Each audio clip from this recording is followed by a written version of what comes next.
Welcome to Grace Today, a daily vlog designed to encourage you and equip you with the Word of God.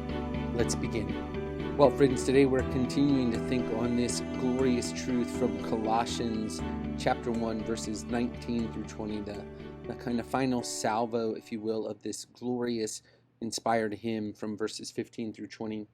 There it says, "For it was the Father's good pleasure for all the fullness to dwell in him, and through him to reconcile all things to himself, having made peace through the blood of his cross. Through him, I say, whether things on earth or things in heaven."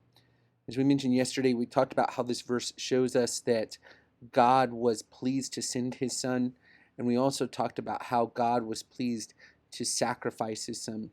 He, through the sending of his Son and the sacrifice of his Son, made reconciliation for us. And as I mentioned on Sunday, one of the ways that we need to understand this is by understanding the need of our reconciliation.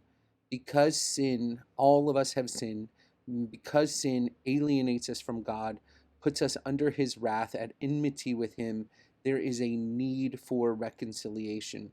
So as we think about this and think about how to apply it in our lives, let me encourage you today to spend some time thinking about how your sin has alienated you from God and the great price which God paid to bring about your reconciliation, to move you from being one of his enemies to one of his children.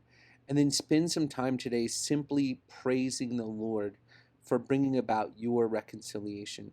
May we never get too far, friends, from remembering the gospel that God has saved us from our sin, that he has made peace between him and us through the sacrifice of his Son. And let that meditation be a great encouragement to you today, a great reason for praise and worship, and a great motivation to tell others how they can be reconciled to God. I love you, Grace Community, and I'm praying for you. Have a great day. Thanks for tuning in to Grace Today. For more information on Grace Community Baptist Church of Elgin, Texas, and how you can support this ministry, check out the links in the description below. See you tomorrow.